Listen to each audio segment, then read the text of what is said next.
Tuhan bersamamu dan bersama rohmu. Inilah Injil suci menurut Lukas. Dimuliakanlah Tuhan. Pada suatu ketika, Yesus menceritakan suatu perumpamaan kepada murid-muridnya untuk menegaskan bahwa mereka harus selalu berdoa dengan tidak jemu-jemunya. Ia berkata, di suatu kota ada seorang hakim yang tidak takut akan Allah dan tidak menghormati siapapun. Di kota itu ada pula seorang janda yang selalu datang kepada hakim itu dan berkata, "Belalah hakku terhadap lawanku." Beberapa waktu lamanya hakim itu menolak. Tetapi ia kemudian berkata dalam hatinya, "Walaupun aku tidak takut akan Allah dan tidak menghormati siapapun, namun karena janda ini menyusahkan daku, baiklah aku membenarkan dia, supaya ia jangan terus-menerus datang dan akhirnya menyerang aku." Lalu Yesus berkata, "Camkanlah perkataan hakim yang lalim itu. Bukankah Allah akan membenarkan para pilihannya yang siang malam berseru kepadanya? Dan adakah ia mengulur-ulur waktu sebelum menolong mereka? Aku berkata kepadamu, ia akan segera menolong mereka. Akan tetapi, jika Anak Manusia datang, adakah ia menemukan iman di bumi ini?" Demikianlah sabda Tuhan. Terpujilah Kristus.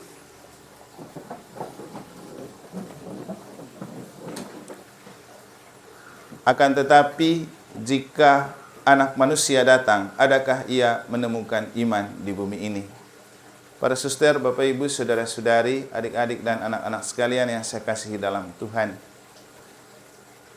Pertanyaan Yesus ini adalah pertanyaan yang ditujukan kepada kita. Adakah iman di dalam diri dan hidup kita? Iman artinya respon seseorang untuk percaya bahwa Tuhan itu ada. Agama adalah salah satu casing dari orang beriman. Tetapi yang menyelamatkan iman, bukan agama. Makanya Yesus bilang, imanmulah yang menyelamatkanmu. Kenapa agama tidak menyelamatkan? Karena itu cuma sebuah institusi yang menampung orang-orang beriman dengan kepercayaan tertentu. Tapi ia tidak menyelamatkan. Yang menyelamatkan iman. Makanya kemudian Bapak Ibu, kenapa kemudian juga agama itu gampang dipolitisir oleh kelompok-kelompok tertentu untuk mencapai kepentingan politik? Untuk kita yang paling penting adalah, mari kita bertanya kepada diri, apakah saya betul punya iman? Dari dua bacaan suci yang telah kita dengar, setidak-tidaknya ada dua kriteria atau tanda kalau orang itu betul beriman. Pertama, ia terus berdoa walaupun belum mendapat jawaban dari Tuhan. Atau dengan kata lain, ia berdoa dengan tidak jemu-jemu. Seringkali kita berdoa kalau kita sedang membutuhkan sesuatu.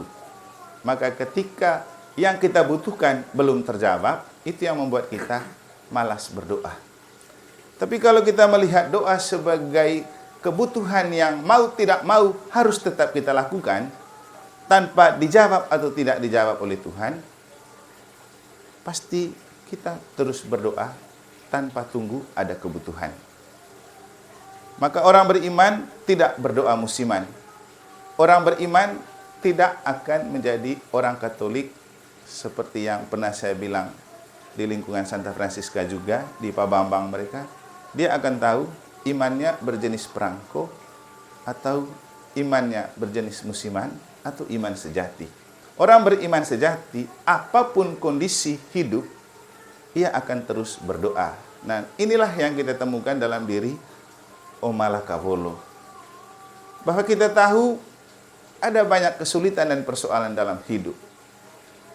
Ditinggalkan suami, juga ditinggalkan ipar, tapi ia tetap berdoa. Tetap rajin ikut misa harian, doa di gereja selalu ikut. Dan ketika dia mengundang kita untuk merayakan misa hari ini adalah ekspresi iman. Dan bukan karena kebetulan, Injil berbicara tentang seorang janda yang menaklukkan kebengisan hati seorang hakim. Hakim ini benar-benar bengis, mungkin karena dia seorang hukum, makanya dia merasa diri paling hebat. Jadi dalam Injil diceritakan ada seorang hakim yang tidak peduli sama siapapun, juga tidak peduli dengan Tuhan. Tapi kemudian ia takluk dengan seorang janda. Kenapa? Ya, bedanya antara kekuatan manusiawi dan kekuatan iman itu ada di situ. Manusia boleh hebat dan pintar, boleh jadi pakar, tapi dia tidak punya kuasa. Dia bukan penguasa. Dia boleh menguasai ilmu, tapi dia bukan penguasa. Penguasa itu Tuhan. Dan sepintar-pintarnya orang, kalau tidak ada iman yang mencahayai otak dan pengetahuan, maka pengetahuannya juga tidak akan berguna membuat dia selamat atau orang lain selamat. Maka perlu ada cahaya iman yang kemudian oleh Paus Fransiskus dikatakan lumen fidei. Iman itu cahaya bagi kehidupan. Orang yang ada iman, pasti dia tidak sembrono berpikir dan berbicara walaupun dia pintar dan hebat. Dia akan selalu bertindak bijaksana. Kita yang belajar filsafat itu mendefinisikan kebijaksanaan itu sebagai kesesuaian antara apa yang ada di otak dan apa yang ada di hati. Orang yang mampu untuk merangkaikan pikiran dan perasaan akan melahirkan sikap yang bijaksana, dan itulah seorang filsuf. Maka kenapa kemudian dalam gereja Katolik untuk menjadi imam yang adalah penanggung jawab pemelihara iman, dia harus belajar filsafat. Supaya dia dalam kondisi apapun tetap memelihara iman dengan akal yang sehat, juga dengan perasaan. Nah, ini yang tidak mudah. Banyak orang pintar yang punya akal bagus dan cara berpikir bagus, tapi kalau tidak punya hati juga tidak cocok untuk seorang pemelihara iman. Sebaliknya, orang boleh tidak berpikiran hebat dan berpengetahuan luas, tapi kalau dia punya hati dan iman, dia akan bisa lebih bijaksana. Maka tokoh beriman itu tidak perlu orang pintar dan orang hebat. Yang penting adalah orang yang punya hati untuk Tuhan. Sehingga tokoh beriman itu seperti Oma Yos mereka. Tidak berpendidikan tinggi, tidak berprofesi tinggi, tapi punya hati untuk Tuhan. Dan kekuatan hati yang dijiwai oleh Tuhan inilah yang membuat seorang janda menaklukkan hakim yang lalim. Dan memang Bapak Ibu, iman itu selalu membuat hal yang tidak mungkin menjadi mungkin. Yang paling penting, jangan pernah jemu untuk berdoa. Orang beriman akan selalu membawa apapun hidupnya dalam doa. Terserah Tuhan jawab atau tidak. Dan dia akan menjadikan doa sebagai menu harian yang harus dilakukan. Seperti kita butuh makan setiap hari. Karena ketika kita setiap hari butuh makan, itu adalah keperluan perut. Ketika kita lapar, kita makan. Tapi ketika jiwa kita lapar, apakah kita cari kekuatan ilahi? Dan siapa yang bisa memberikan makan kepada jiwa? Kita tidak bisa beli makanan jiwa di pasar, di toko, di tempat kerja. Tidak. Jiwa hanya bisa diberi makan oleh Tuhan dalam doa dan ekaristi. Maka Yesus bilang apa? Datanglah kepadaku semua yang letih, lesu, memikul beban berat. Aku akan memberikan rasa lega kepadamu, dan jiwamu pun ringan.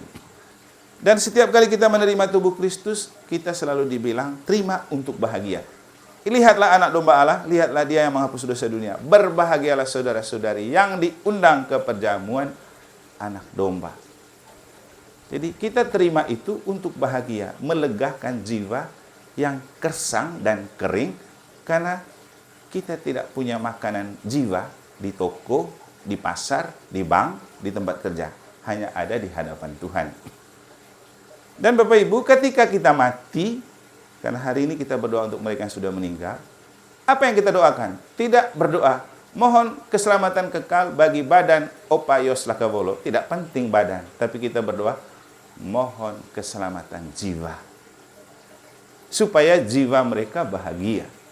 Kalau jiwa mereka bahagia Bapak Ibu, di dunia kalau orang lagi bahagia, kita mau minta apa saja pasti diberi. Dan ketika orang sudah meninggal dan secara badan tidak menyatu dengan kita, jangan berpikir dia sudah tidak ada dalam hidup kita. Ia tetap ada dalam bentuk jiwa. Dan ketika jiwanya bahagia, pasti dia selalu memperhatikan kita. Itu sangat logis. Kalau saya pribadi, setiap pulang kampung, saya bakar lilin di tempat kakek nenek, orang tua, keluarga yang meninggal.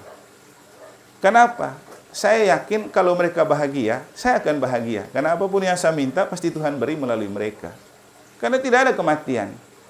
Maka Bapak Ibu, berdoa untuk orang mati itu melegakan jiwa kita yang hidup dan melanggengkan jiwa mereka untuk bahagia. Sering saya mengatakan, ketika kita merayakan misa dan berdoa untuk orang mati, itu adalah saat terbaik untuk melepas rindu. Dan saya yakin Oma Yos rindu dengan Opa Yos, rindu dengan mereka kakak Ani. Rindukan Oma kan? Tapi bagaimana bisa menjumpai dan mengekspresikan kerinduan ketika badan mereka tidak ada?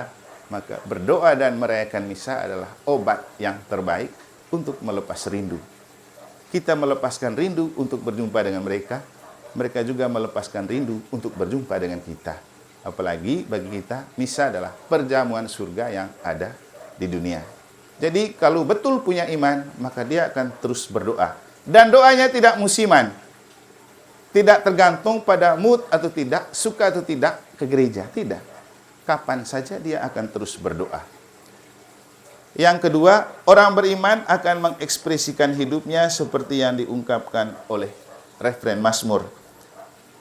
Dia akan selalu ingat akan perbuatan-perbuatan ajaib yang dilakukan Tuhan. Bapak Ibu, Tuhan selalu melakukan ajaib, perbuatan ajaib bagi hidup kita. Tapi seringkali kita tidak sadar karena kita terlalu sibuk dengan urusan dunia, terlalu sibuk dengan pekerjaan, terlalu sibuk dengan mengumpulkan pendapatan. Padahal Tuhan selalu melakukan karya-karya ajaib.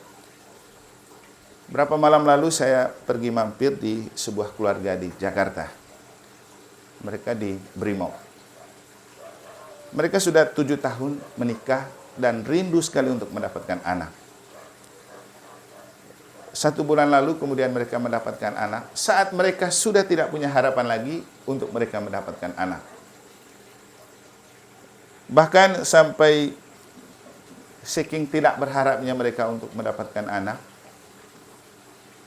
Ini ceritakan, istrinya itu pergi ke kios untuk beli barang, tapi karena tidak ada uang kecil, maka dia beli tes pack ke apa itu. Ya, setelah tes ternyata dia positif, tapi suaminya bilang, bohong itu kau dari dulu begitu, habis itu nanti keluar dengan kentut saja, atau mungkin kau COVID. Tapi ternyata itu yang kemudian jadi anak. Di luar dugaan mereka.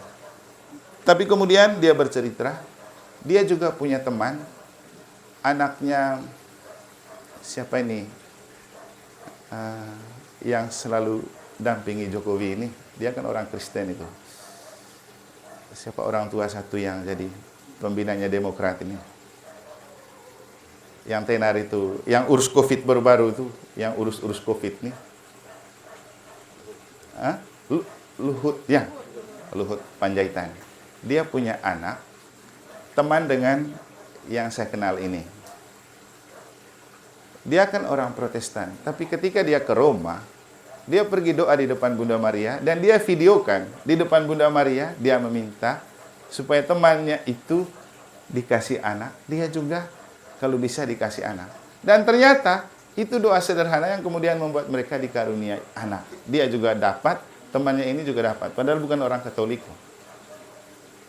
Ya, singkat cerita seperti itu, masih ada panjang ceritanya. Tapi untuk kita yang paling penting, sekaligus saya mengingatkan kepada mereka, ini loh perbuatan ajaib Tuhan yang seringkali di luar dugaan kita. Tapi jangan pernah berhenti berdoa dan berharap. Mungkin kita masih ingat ketika dulu saya berkhotbah tentang Dum Spiro Spiro. Selagi kita bernafas, jangan pernah berhenti berharap. Apalagi kita punya iman. Dan juga jangan pernah merasa bahwa Tuhan tidak melakukan karya ajaib dalam hidup kita. Tuhan selalu melakukan karya ajaib dalam hidup kita. Termasuk ketika seorang janda bisa menaklukkan hati seorang hakim yang lalim, itu adalah perbuatan ajaib untuk si janda. Nah, Oma Yos menurut saya adalah seorang janda yang bahagia. Jauh lebih bahagia dari mereka yang punya suami, kan? Kenapa? Kita tidak pernah melihat dia muka muram, selalu tersenyum, selalu enjoy, tidak ada alasan untuk tidak pergi misa, bahkan dia selalu bawa cucunya. Saya sendiri, kalau melihat mereka Oma Yos dan beberapa orang tua yang sering ke gereja, itu sebenarnya yang memacu saya untuk enjoy dan semangat merayakan misa harian. Karena saya kasihan pengorbanan mereka, datang jauh-jauh, walaupun hidupnya mungkin tanpa ketergantungan pada suami lagi, tapi mereka enjoy dan bahagia. Inilah karya ajaib Tuhan dalam hidup. Maka ketika beberapa hari lalu dia meminta misa di rumah, waktunya pas saya ke Jakarta. Saya bilang, Oma, pending saja ya, tunggu saya pulang. Oh iya Romo, tidak apa-apa. Berarti kalau Romo pulang, langsung kita misa. Iya Oma, makanya sekarang kita misa. Orang beriman tak pernah berhenti untuk berdoa. Orang beriman tak pernah berhenti untuk berharap. Orang beriman selalu ingat akan karya-karya ajaib Tuhan dalam hidupnya. Semoga Tuhan memberkati kita.